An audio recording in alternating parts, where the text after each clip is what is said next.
Hey there, it's Jim and Debbie. Your best friends are back with episode 85 of the Midday Minute. Debbie, we are crushing it. We just did this like 2 weeks ago. I know. How about it? It's going on. We found our groove in the new year. It's like we have a resolution or something. Totally. It's February. We're here to share the love. So on today's episode, we are going to cover the piggyback portion of the recent service trip to Phoenix. And by that, I mean we took advantage of the opportunity to conduct a couple of site visits for SIP projects. So a couple of our SIPsters and you visited Gilbert and Gilbert Lodge number 2848 and Casa Grande Valley Lodge number 1957. We're going to bring Sam from the SIP office on the show to talk about those two visits. Say that 5 times fast. Yeah. Without further ado, let's bring him out here and get started. Should be coming in any minute. Here he is, coming in hot. It's Sam. How are you doing? Welcome to the show. First time, right? It's my first time. Yeah, thanks for having me. All right, we'll go easy. So why don't we start with a little bit about you? Where are you from? I'm from Columbus, Ohio. Columbus, Ohio. Okay. And you came to Chicago. What brought you here? Well, I didn't really have a lot going on in Columbus at the time, and I had a friend out here who I'd grown up with, and I thought if I can come out here and stay for a couple months with him and then make it work, I'd stay. And it's worked out. 6 years later, I'm still here. And you actually started working in the shipping department at Elks headquarters, right? That's right. Yep. When the position opened in the SIP office, what caught your eye about it? Well, I'd been in the shipping department for almost 2 years, and I'd seen all the good that the foundation does. Specifically, I'd learned about the SIP and the fact that it does all these incredible things across the country through lodges. Mm-hmm. It was just a perfect opportunity for me to kind of jump in there and see if I could bring my talents to the SIP, and I hope I've done that for the past couple of years. Well, I want to mention your talents because one of your talents is writing, and we're going to talk about your excellent article about the visit in a moment. But you have a real passion for writing. Do you want to talk about one of your outlets for that? Sure. Yeah. I have enough passion for writing that I've done it for free since going to college for journalism. And I was a music writer for years. I did some sports writing, and with the SIP, it's a great opportunity to continue writing because there's all this great content about what lodges are doing with the grant funds. The stories are really endless. The people that are involved are so willing to help tell those stories. So if I can do that and help them share their experience, I'm very happy to do that. So your article right now on this visit, it's titled "A SIP Trip to the Grand Canyon State." It's currently the second story on our carousel at elks.org/PNF, so check it out if you haven't. I always find that that quotes help to break up a story and make them more interesting. And I laughed out loud. Now, people tune into the Midday Minute to kind of get the inside baseball look about what's going on. And so here's something for you right now. I laughed out loud while I was reading that story because Sam, the author, quoted himself. It's not usual journalism practice, but exactly. I thought it worked here. It works for us, though. It was fun. So let's talk about the trip. You guys went out to Phoenix as part of the Elk Scholar Service trip, and then did a little side trip. 1 day, 2 days. How many days were you guys out there? So we were there for 2 days. Not counting travel days, but we had the opportunity to visit a couple of lodges, as well as support the scholars. So it was 2 different purposes there, and both were very rewarding. So in the article you talked about the population explosion in Gilbert, Arizona, which was really interesting to me. 5,700 population in 1980. Today it's more than 285,000. I did a little research of my own, and in 1985, a highway connected Gilbert to Phoenix, and suddenly that small town became a viable place to live for people who worked in Phoenix. So the population exploded over the next 30 years. It's the second fastest rising city in the U.S. And officially, it's still a town, and not just any town, it's the largest town in the United States, which is pretty cool. Yes, it is, Jim. We heard all about it. Yeah. So that kind of population growth and explosion is going to create its own sort of problems. And the city was the town spent a lot of time dealing with infrastructure. But let's talk about the specific problem that the lodge identified and what it's doing about it. Yeah. So with that growth comes a lot of youth in the community, which brings great things, but it also can bring poverty among young people. And that's what the Gilbert Lodge does with most of their SIP grants and their impact grant. They try to address that youth poverty, specifically in elementary schools. So they run multiple food pantries that are really well integrated into the elementary schools. We spoke with lodge representatives, and they just told us how it had become almost a science. They had the schedule down, they had the inventory down, and they had the relationships there with the schools to make it possible for them to go in and get these kids the food support that they may not be able to afford through their families. Now, how many schools is the lodge serving with these grants? And how do they identify the schools? Well, they're Title I schools, so they go through that, which is, I believe it's when 40% of the students are from families below the poverty line. Currently, with their impact grant, last year they served 3 different elementary schools, but they have sort of ongoing pantries as well. So their Beacon grant separately, they have pantries. I don't have the total number of the schools they serve, but it's several in the area. They've also learned a lot through, trial and error about what works and what doesn't. And they've really honed in on these 3 that Sam mentioned. Like they have a well-oiled machine at these 3 schools, 2 of which we got to see, which was pretty cool. And Debbie, we like to see when a lodge sort of learns the ropes with one of the smaller grants, which aren't that small anymore, before tackling an impact grant, right? Absolutely. Yeah. We say a lot to lodges who actually submit an impact intent, or even with, if they are invited to a full impact grant application, like, this is a great idea. We really encourage you to get started. Use a Beacon grant, use a gratitude grant, use a Spotlight grant to just figure some stuff out, then scale it up. And they have really taken food insecurity in the youth population of Gilbert and really just, like we said, honed in on these schools where they're really part of the fabric of that school community, which was really incredible to see at both of the schools we visited with them.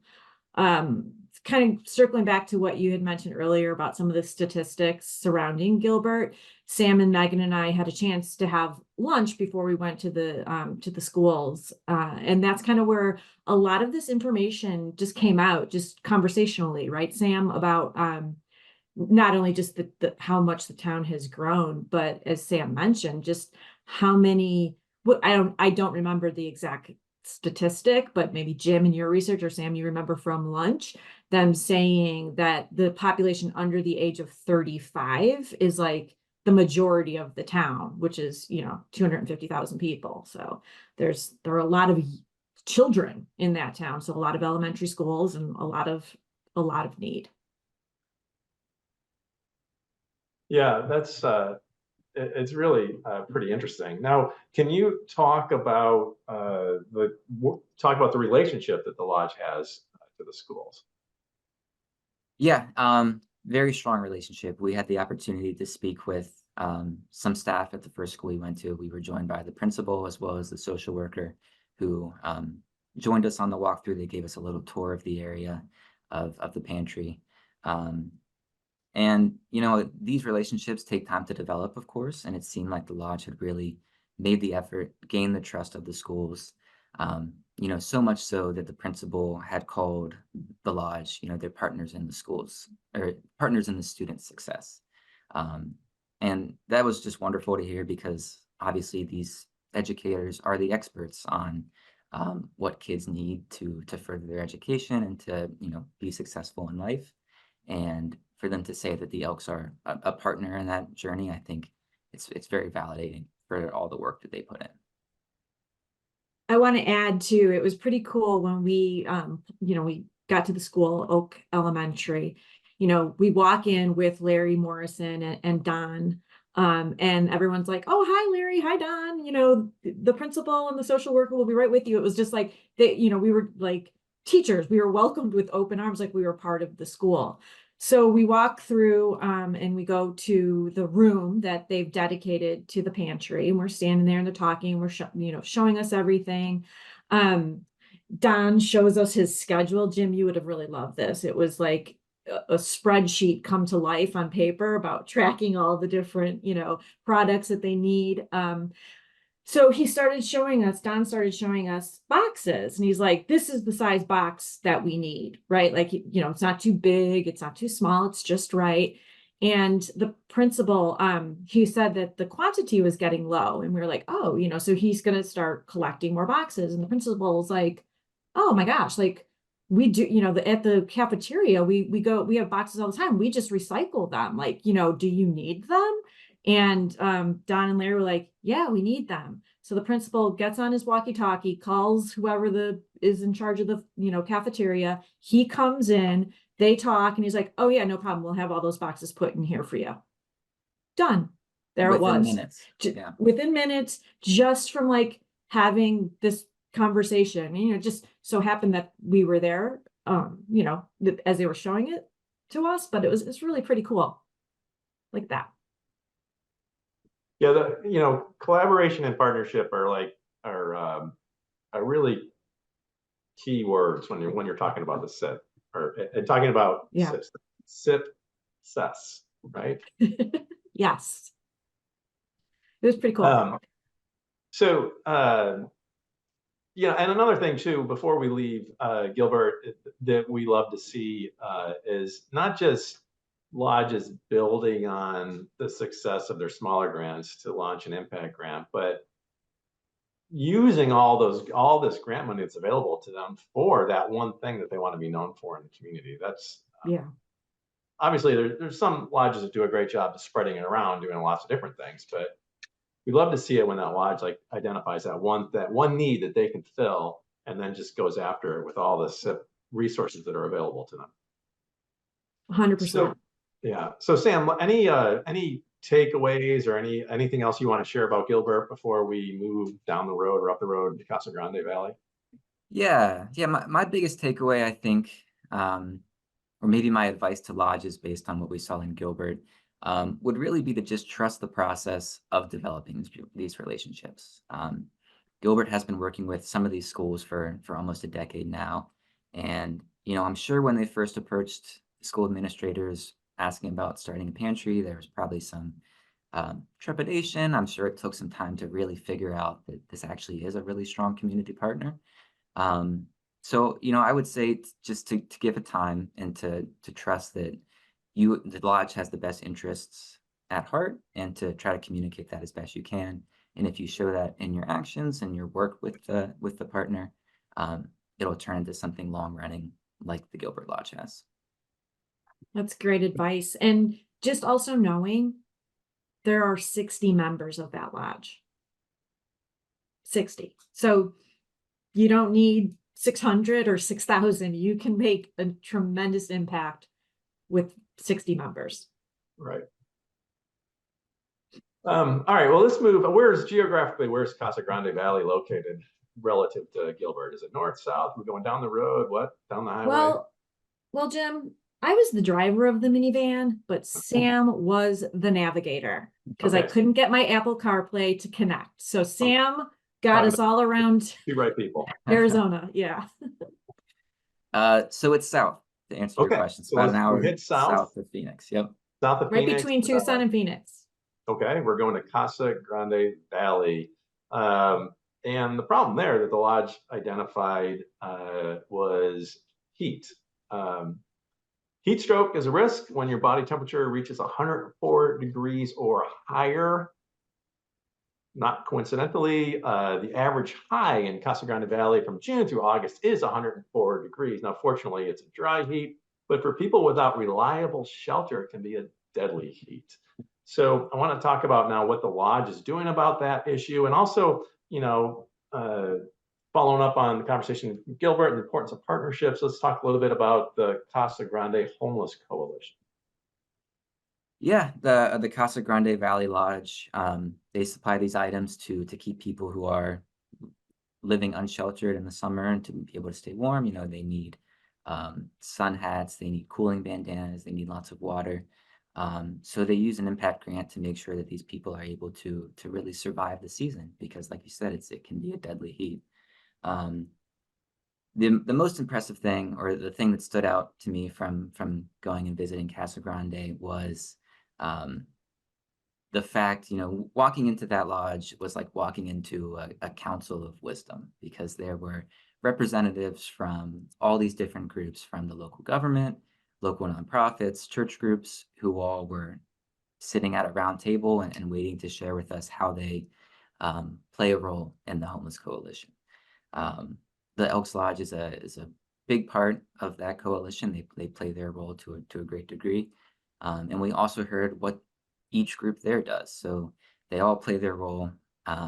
You know, many different things. Some groups provide mobile shower units. Some provide more food and clothing. But you know, the coalition does these disparate things, and they all come together for the goal of serving the in-house community there in Casa Grande.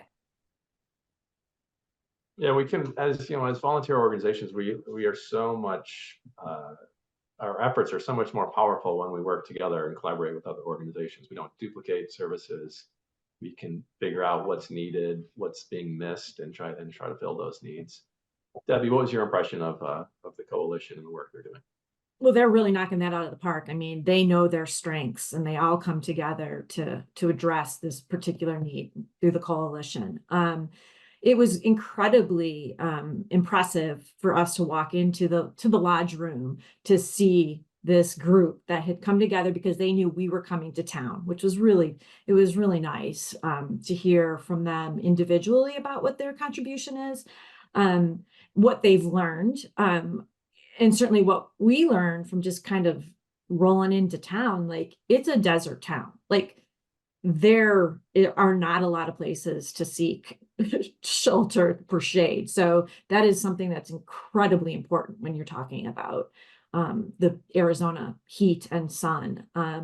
So yeah, they're doing a really good thing and they're doing it together and they're really proud of their efforts. And I think they're really making a big difference for people experiencing homelessness in Casa Grande Valley. Yeah, this particular grant is a good and obvious example of, you know, one of the hallmarks of the SIP, which is that the lodges get to decide what the need is in their community, and also, you know, an obvious example of something that we're looking for when we're reviewing grants is, you know, is this a need in your community? And one size doesn't necessarily fit all for these grant projects. Obviously, this problem is not going to be a problem in Alaska, for example, right? I was going to say the exact same thing. Yes, right. Yes. Okay. It is absolutely, you know, it's the foundation of what the impact grant was founded on, the program in general, in, you know, as a whole. Right. Okay, so let's talk a little bit more about what they're doing, what the lodge is doing, and also if we can touch on Seeds of Hope, which is also an interesting part of your article. Yeah, so primarily they are doing these things for surviving the heat of the summer, distributing items to people experiencing homelessness at that time, as well as in the winter. You know, they don't have the harshest winters, but still 40 degrees is not an easy temperature to sleep through at night. So they do provide other items to stay warm in the winter as well. And there is, like you mentioned, a lot of overlap with the other groups in the coalition. So the Elks also help to force distribute food, distribute water. They help with the point in time counts to make sure the local government is aware of people experiencing homelessness in the area. And they do have a very close relationship with this group called Seeds of Hope, which does a lot of different things for the Casa Grande community. We were able to see it up close. We saw their soup kitchen. We spent some time with Joe, their executive director, who really shared how closely the lodge works with this group to achieve its goals and to serve these people. It just gave us a great amount of knowledge of what the coalition is trying to address. So we saw some specific things of what they do, and then we were able to kind of get more information on the scope of the problem and how it's going to be hopefully addressed in a few years, and hopefully how these people are able to exit homelessness and live their best lives. And the commitment of the city to have, you know, the city council representation there is of the utmost importance, right? Not only obviously nonprofits and through our grant funds, they can make a big difference, but having someone at the table who is actually part of policymaking in the town is, you know, it's essential to making a difference policy wise. And of course, knowing who the city can count on, the Elks, Seeds of Hope, for different aspects of what they need. So that was also pretty pretty powerful to see. All right, so it sounds like it was a productive trip, and it was a rewarding trip for you guys. It definitely was. You know, we didn't even touch on the scholar aspect, and that was a hugely rewarding part of the trip. You know, as a worker in the SIP program, that took a lot of my attention. So to be able to both help out the scholars and in their service and in their exploration, and then to be up close and personal with these grant projects that, you know, to a degree we're kind of separate from, because we read them through a computer screen, we see the pictures, but there's a degree of intimacy that you only get if you go and see how these lodges are working in person. So I was very thankful for that opportunity to get out there and to meet some Elks and to see, you know, just the great work they're doing. Yeah, we love to find opportunities for our programs to collaborate. And oftentimes on these service trips or at convention, we'll line up service opportunities for our scholars through a SIP project, which is always neat when that can happen. Yeah. Sam, you want to touch on the scholarship initiative? Yeah, so for the past few months, we've been making an effort to connect lodges grant projects with the network of ENF scholarship recipients across the country. So there's I believe more than 3,000 ENF scholars currently studying in colleges and universities.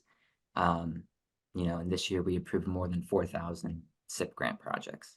So naturally, those numbers seem to line up, that there are opportunities for these students to not only get involved and get to know their local lodge, but to actually do some service, which you know, people want to do good for their community. And if there's these ready-made programs, grant programs that we're funding, you know, it's easy to connect through the ENF. We're more than happy to hear from scholars who are interested in learning about what grant projects are happening in that area. You know, it seems like a natural fit for us to try to match up these scholars with, you know, what's happening through the lodges in their area.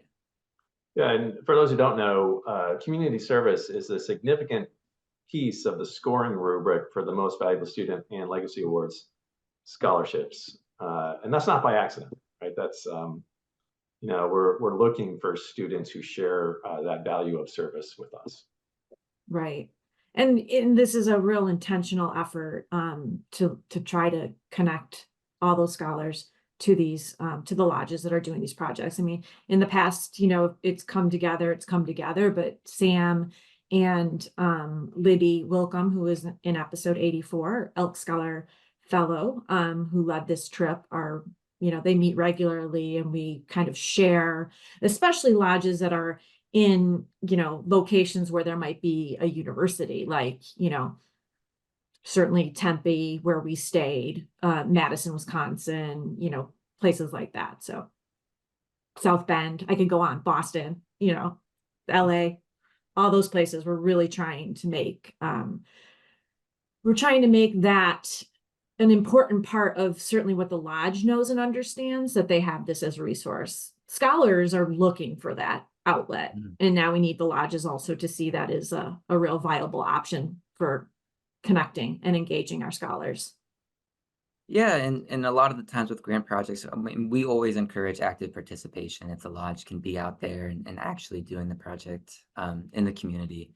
But we understand it's not so easy for every lodge for many different reasons. And if you can get people who are willing and able to get out there and be actively involved in the project, another set of hands is only going to be a good thing. Now, Sam, you mentioned the opportunity to get out and travel and meet some Elks and meet some of our program recipients. Your next travel opportunity through the Elks is going to be a little bit different. You want to talk about that real quick? Yes, it is. So next month I will be heading to Charlottesville, Virginia, to support the regional hoop shoot finals there. Um, and it's very exciting. It'll be quite a different trip. I've only seen the national finals here in Chicago, so to get out there and to see a regional championship will be very exciting. And the kids are shooting for a chance to come to Chicago. So I'm sure it'll be very emotional for the participants and um, to be able to give them a chance to find some success in the hoop shoot is very cool. And I'll be excited to meet some Elks too when I'm down there. I'm sure there'll be plenty. There will be plenty. And before we let you go, the immediate reactions just came out from the SIP year just completed. Anything that stands out to you that you're particularly proud of? Yeah, definitely. The biggest thing that stood out to me this year was that at the start of the year, we made some changes to our grant guidelines, really requiring active participation with the Beacon grant, kind of narrowing the grants that can be donated, just purely check donations. And that's really an effort to satisfy the other side of the SIP program, which is drawing positive attention to the lodge and making sure people in the community know that it's a place that cares for its neighbors and that does support people in need. And what the numbers sort of came out to seem to me this year is that lodges share that goal. 85% of lodges received at least one grant this year. That's more than last year. We approved 1,479 Beacon grants, which is the most we've ever approved in a grant year. And that's even including the fact that we do require active participation for that grant. So it's nice to have that sort of validation that Elks share these beliefs that the grant program should not only serve their neighbors, but it should make people think of the Elks Lodge as somewhere that really cares for its community and is active and serving folks in need in the area. Well said. It's one thing to say that Elks care and Elks share, but the SIP really helps show it. Yeah, absolutely. Yes, they do. Debbie, anything that stands out to you from the immediate reactions?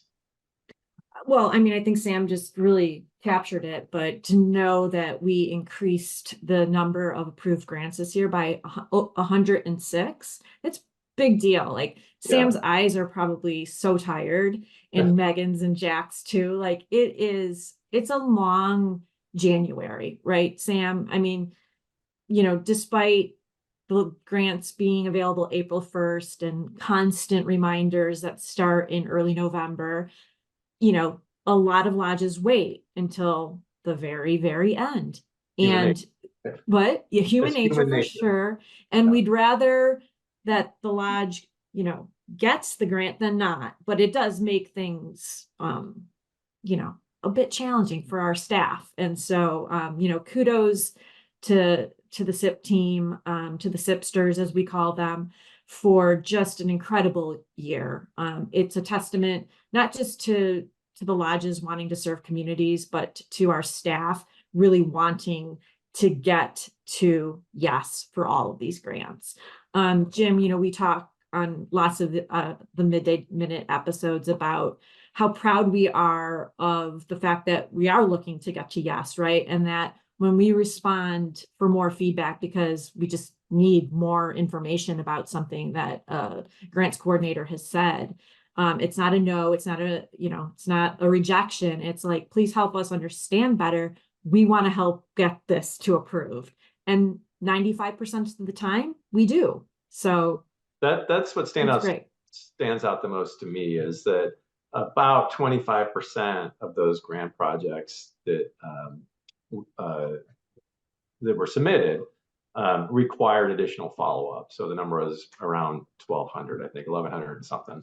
And of those 1,100 and something projects, 95% of them were approved thanks to the thoughtful guidance and attention from Sam and Megan and Jack in the SIP office. Yeah, we hate to say no, so we try our best to not say no. You know, we always we'll try to look for an avenue to move the proposal within our guidelines or to just clarify a few things. And we try to make ourselves as available as possible for any of those questions. Phone calls, emails, send them our way, and we'll try to make things right with your grant application. Yeah, and just so the viewer doesn't understand, we try not to say no. You know, for these ones that require follow-up, we cannot say yes. And getting to yes is a collaborative process. You know, we'll work with you and help and provide thoughtful feedback and guidance about what you could do potentially to turn that application into a yes. But then you have to listen and do it and work with us on some give and take and to get to yes. But if you're willing to do that, and 95% of those lodges were, then we can then we'll approve that application. Yep, very true. Yeah. Yeah. And another part I just would like to mention, because it's not just, you know, reviewing and approving or responding to grant applications. The team is also, you know, trying to get lodges back in compliance, some that have only been out of compliance for a few months, some that have been out of compliance for years. So, you know, that's just another aspect of that. And then of course, closing the loop of reviewing the final reports, which is where we get the amazing pictures and just kind of the great stories of seeing the application that was approved and then the project that was conducted and completed is another part of it. All the while, as you heard us say multiple times, it's Megan, Sam, and Jack. It's a team of 3 doing all this. So it's our largest program, and we have an incredible staff heading that up. So kudos, Sam, to you and to the rest of the SIPsters for an incredible year. Yep. Thank you. And I'd love to give a shout out just to every lodge that worked to identify a community need, submitted an application, did the project. You know, they're all volunteers, and it's not a zero effort kind of thing. It requires some effort to do. So instead of giving a shout out to a couple programs, let me just shout out all the grants coordinators, secretaries, people that worked on the projects. You know, we want to thank you for all you do.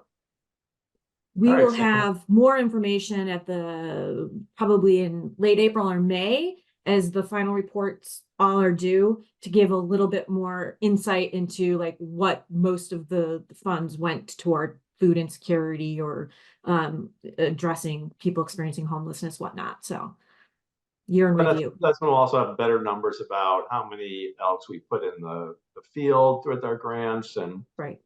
What was the dollar value added of that elk service that's attached to our grants. So looking forward to those final numbers, the final numbers. This is the immediate reactions are what we like to call it. I like to call the hot take. And then we'll have, you know, a month or two. All right. Well, Sam, thank you very much for joining us on the show. That was awesome. Keep up the good work, and looking forward to hearing about how things go in Charlottesville. Thank you. Yeah, thanks for having me. All right. Thanks, Sam. All right, Debbie. So really a productive trip. If nothing else, we got us 2 really good episodes of the Midday Minute. Yeah. 2 within 2 weeks. Yeah. How about that? Before we go, I want to just give another shout out, obviously to the SIPsters, which we just did, but I mentioned Larry Morrison at Gilbert, and Don, who of course his last name is escaping me right now, I'm sorry, from Gilbert, and then Grover Ramsey at Casa Grande Valley, all 3 of whom we mentioned in the last episode, but worth again giving a shout out again in this episode. And then one more time to Debbie Melton at Mesa Buckhorn. Everybody really made this trip a collaborative partnership, and it made the trip the best it possibly could have been. That sounds good. So by the time this posts, which I think will be on Valentine's Day, I will be it will be San Diego. Hopefully Yeah, you will sunny. be. Hopefully, Yeah, hopefully the that water. atmospheric river will have dissipated Yeah, by then. yeah. Fingers crossed on that. But for our budget meeting, and so our next episode should be, the annual review by the two of us of the budget just passed. So Yeah. we're looking at that. Maybe in 2 more weeks. Maybe 2 more weeks. Yeah. See, we can keep it. End of the keep up our news. It's like the beginning of the pandemic. Yeah, so that we also have a couple people, our youth programs coordinator, Nathan Springberg, and our communications coordinator, Patrick Roloffs, are heading to Florida over President's Day weekend for the Florida State Hoop Shoot Contest. So we'll have some field notes on that as well. All right. So maybe, yeah, that sounds like another episode of the Midday Minute as well. And these things are writing themselves. Piling up, yeah. So yeah, well, thank you. And thanks for all your hard work on the budget. I look forward to hearing how the meeting goes next week. All right. Well, if you've liked this episode of the Midday Minute, you can give us thumbs up. If not, a thumbs down. Either way, share it far and wide to your network so people can learn about what the Elks are doing in communities like Gilbert, Arizona, and Casa Grande Valley, Arizona. It doesn't cost you anything to do either of those things. Thumbs are free. We've got them, right? Nobody else does. The animals don't. You do. Use them. Use those thumbs. All right. If you haven't subscribed to our YouTube channel, why not? What are you doing? What are you doing? That's free too. Just hit that button and tap the bell so you'll be notified every time we post new content, like our Gridio series from last year's Hoop Shoot Finals. I believe we have 10 Gridios coming down the pike in the run-up to this year's Hoop Shoot Finals. And the first of those should be hitting very soon, if not next week, then the week after, I would think. And then every week after that. True Grit Tuesdays are coming back. Exactly, True Grit Tuesdays. You're not going to want to miss that. So subscribe, tap the bell. You'll be notified. You can watch those and other stuff we have coming too. So I like a video about the surface strip. That's coming. The surface strip video is coming. Yeah, real soon. Lots of good stuff. All right, everybody. Thanks for tuning in, and we will see you in a few weeks. In 2 weeks. All right. Bye. Bye.